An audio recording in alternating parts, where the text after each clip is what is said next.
Assalamualaikum warahmatullahi wabarakatuh. Halo teman-teman, kembali lagi bersama aku Wahyu Nur Habibah.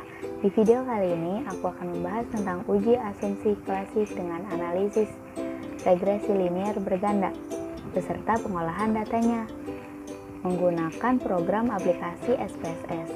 Nah, pembahasan kali ini sangat penting untuk kita bahas. Yuk kita simak videonya. Oke, teman-teman, di sini saya akan menjelaskan tentang uji asumsi klasik. Uji asumsi klasik adalah analisis yang dilakukan untuk menilai apakah di dalam sebuah model regresi linear ordinary least square terdapat masalah-masalah asumsi klasik. Berdasarkan pengertian uji asumsi klasik, maka mungkin akan muncul beberapa pertanyaan. Yang pertama, apa yang dimaksud dengan regresi linear OLS? Yang kedua, apa yang dimaksud dengan asumsi klasik? Dan yang ketiga, apa saja jenis asumsi klasik pada regresi OLS? Regresi linear OLS adalah model regresi linear dengan metode perhitungan kuadrat terkecil atau dalam bahasa Inggris disebut dengan istilah ordinary least square. Pengertian asumsi klasik adalah syarat-syarat yang harus dipenuhi pada model regresi linear OLS agar model tersebut menjadi valid sebagai alat menduga. Oke, teman-teman, selanjutnya ada jenis-jenis pengujian asumsi klasik pada model regresi linear berganda. Yang pertama ada uji normalitas. Uji normalitas adalah uji yang digunakan untuk melihat nilai residu terdistribusi secara normal atau tidak. Yang kedua ada uji multikolinearitas. Uji multikolinearitas adalah sebuah situasi yang menunjukkan adanya korelasi atau hubungan kuat antara dua variabel bebas atau lebih dalam sebuah model regresi berganda. Yang kedua ada uji heteroskedastisitas. Uji heteroskedastisitas adalah uji yang dilakukan untuk melihat adakah ketidaksamaan varian dari residual untuk semua pengamatan pada model regresi linear.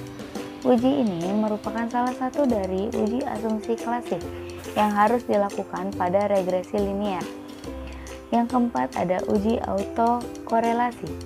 Uji autokorelasi dilakukan ketika lama pengamatan penelitian yang dilakukan lebih dari satu waktu. Hal ini dilakukan untuk mengetahui ada atau tidaknya korelasi antara variabel yang diteliti dengan perubahan waktu yang diamati. Yang kelima ada uji linearitas. Uji linearitas digunakan untuk mengetahui apakah model penelitian mempunyai hubungan yang linear atau tidak. Oke, teman-teman, di sini langsung aja kita mulai untuk melakukan uji asumsi klasik dengan analisis regresi linear berganda menggunakan aplikasi SPSS. Sekarang langsung aja kita mulai. Oke. Yang pertama, kita buka Excel dulu ya, teman-teman. Di sini ada 5 variabel yang terdiri dari variabel Y, variabel X1, X2, X3 dan X4. Oke, selanjutnya di sini ada hasil penjumlahan ya dari masing-masing variabel tadi ya. Kemudian kita buka aplikasi SPSS-nya. Di variabel view ini kita isi masing-masing variabel yang ada di Excel tadi. Oke, kemudian kita ubah desimalnya menjadi 0.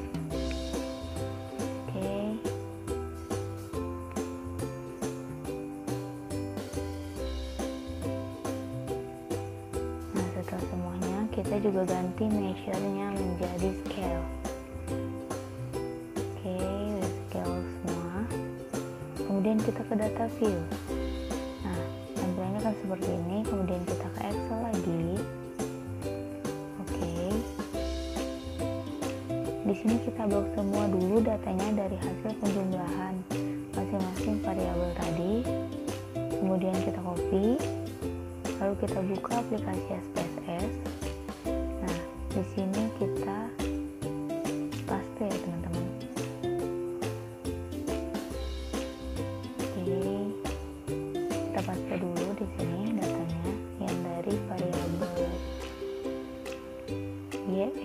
X2 sampai X4. Oke, sekarang udah kita bahas deh. Kemudian kita klik analyze, lalu regression dan klik linear. Nah, di sini akan muncul linear regression. Kemudian isi dependent ini dengan variabel y.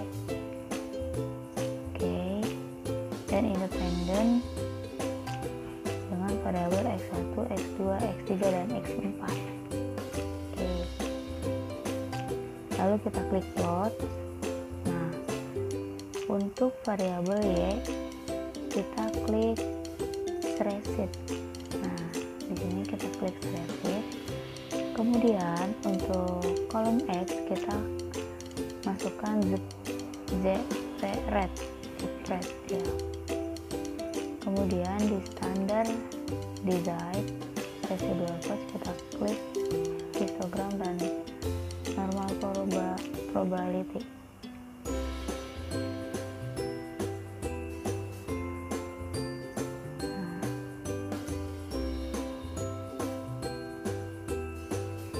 Di sini akan menghasilkan output seperti ini.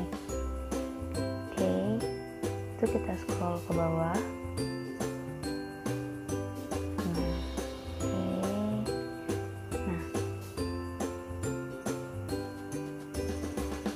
Berdasarkan gambar grafik histogram ini dapat ditarik kesimpulan bahwa data berdistribusi normal. Hal ini dapat dilihat dari grafik histogram memberikan pola distribusi yang melenceng ke kanan atau membentuk sebuah lonceng gitu. Kemudian di sini ada grafik p-plot ya teman-teman. Berdasarkan grafik p-plot ini dapat ditarik kesimpulan bahwa data berdistribusi normal. Karena dilihat dari titik yang ada pada grafik p-plot ini mengikuti dan mendekati garis diagonal. Oke, teman-teman, di uji normalitas ini dengan menggunakan grafik histogram dan grafik p-plot dapat menyesatkan peneliti apabila kurang hati-hati dalam penafsiran output grafik yang dihasilkan. Oleh karena itu, uji normalitas ini dengan menggunakan grafik perlu didukung dengan uji normalitas Kolmogorov-Smirnov untuk lebih meyakinkan lagi kebenaran uji grafik histogram dan grafik p-plot. Oke, teman-teman, di sini kita akan melakukan uji normalitas Kolmogorov-Smirnov. Sekarang langsung aja kita mulai ya. Langkah pertama yang kita lakukan adalah klik analyze, kemudian kita klik regression, lalu kita klik linear, dan di sini kita klik tombol save. Setelah muncul ini, kita centang under standard design, lalu kita klik continue, lalu kita klik OK. Maka di sini akan muncul variabel baru yang bernama res_1. Oke, tapi ini kita abaikan aja ya teman-teman variabel barunya. Langkah selanjutnya adalah kita klik analyze, lalu kita klik non parametric test, lalu kita klik legacy dialog, kemudian kita klik submenu 1 sampel coming as, lalu akan muncul seperti ini. Nah, ini kita klik, lalu kita klik OK. Nah, maka akan menghasilkan output seperti ini. Oke, di sini. Nah, teman-teman, jika nilai Ashinsik 2 Taylor di atas 0,05, maka distribusi data yang dinyatakan memenuhi asumsi normalitas. Dikarenakan ini nilainya di bawah 0,05, maka interpretasinya bahwa data berdistribusi normal. Oke, teman-teman, sekarang kita akan melakukan uji Glatzer. Di sini kita mau langsung mulai aja. Kita klik Analyze, kemudian Regression, lalu Linear. Dan untuk kolom dependen kita masukkan variabel Y. Dan untuk kolom independen kita masukkan variabel X 1 sampai X4. Kemudian kita klik Save. Oke, kemudian di residual kita klik Unstandardize. Lalu kita klik Continue. Oke, kita klik. Selanjutnya di sini kita klik OK.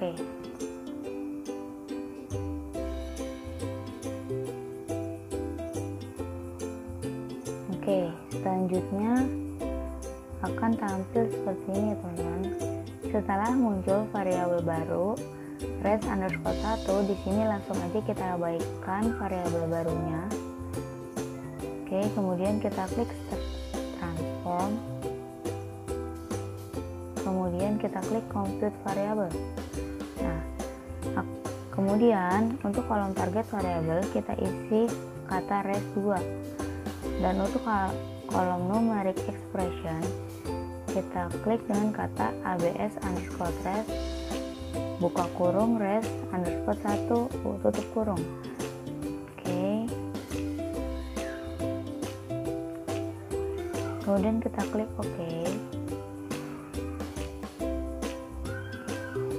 Di data view ini terlihat variabel baru res2.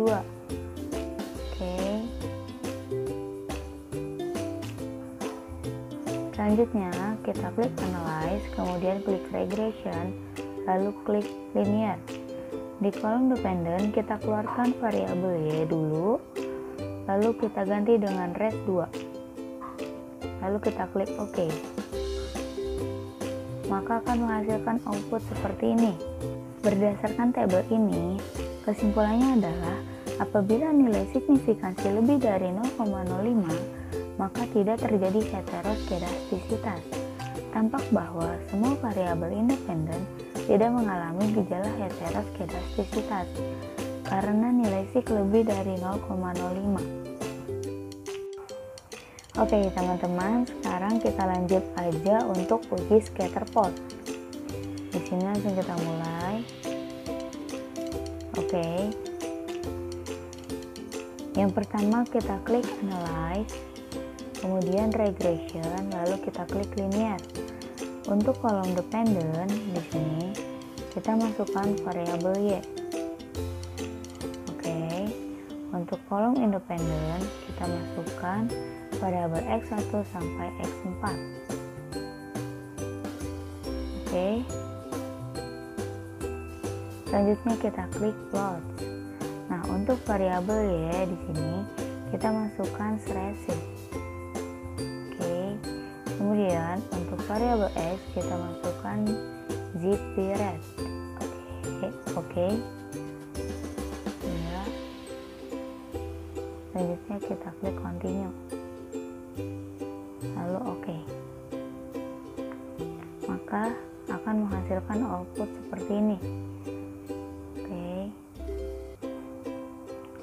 Nah, pada gambar ini terlihat titik-titik ini menyebar secara acak. Jadi kita dapat tarik kesimpulan bahwa model regresi ini tidak mengalami heteroskedastisitas, sehingga model regresi dinyatakan valid sebagai alat peramalan. Oke, selanjutnya kita akan melakukan uji multikolinearitas. Langsung aja kita mulai ya, teman-teman. Oke. Di sini kita langsung aja klik Analyze, kemudian Regression, kemudian Linear. Nah, selanjutnya untuk variabel Y kita masukkan di kolom dependen, dan untuk kolom independen kita masukkan X1 sampai X4. Kemudian kita klik Statistik. Selanjutnya kita centang deskriptif dan call linearity diagnosis. Oke. Dan kita klik Continue. selanjutnya kita klik OK.